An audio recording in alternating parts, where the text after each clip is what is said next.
not the kind of guilt that would be appropriate to changing the behavior. Are we breeding a new outlaw society? We're breeding a society more that will destroy itself. So a lot of people say, well, that doesn't bother me. I mean, as long as they stay in Newark and shoot each other. 3 days a week, he counsels Newark kids referred to him by... Discouraged? I get discouraged. I lock people up. I get in fights. Don't you ever want to walk away from him? Yes, but I feel like so many people has done that. To me, I hate to lose. I hate to lose, and I never would have started working with kids if I didn't, you know, for me to walk away from it and feel like I lost.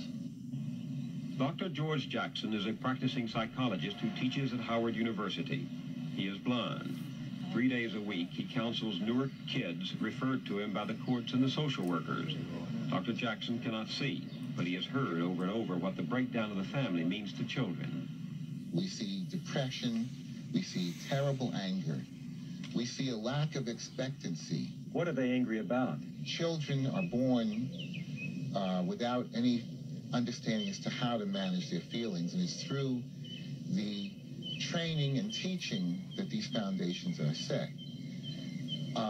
Children who are the children of children are not being trained to understand how to manage their feelings. So they want when they want what they want when they want it. And when they don't get it, they get angry.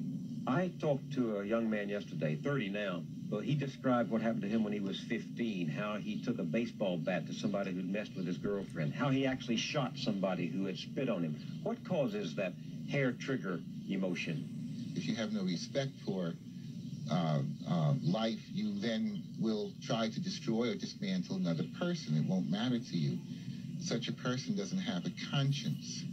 And I think that, again, we don't have the foundations. The foundations weren't set.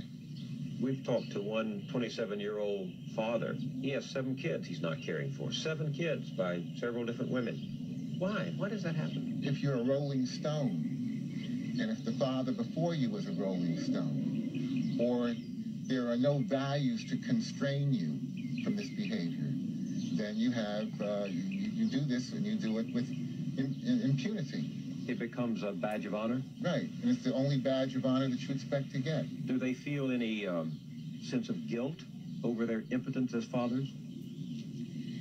No.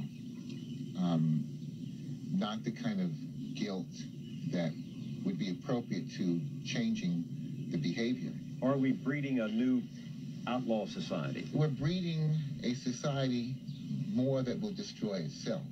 So a lot of people say, well, that doesn't bother me. I mean, as long as they stay in Newark and shoot each other and mug each other and screw each other, so what do I care? But what goes around comes around. It may appear that these individuals are on reservations, they're isolated, but you cannot really divorce yourself from what happens to other people in this country. And if you design a society, a sub-society where people will annihilate themselves, it won't be long before this becomes a disease that infects the entire population. You don't think we can run to the suburbs anymore? No, I think you can run, but you can't hide. All right, who are the last people on the field?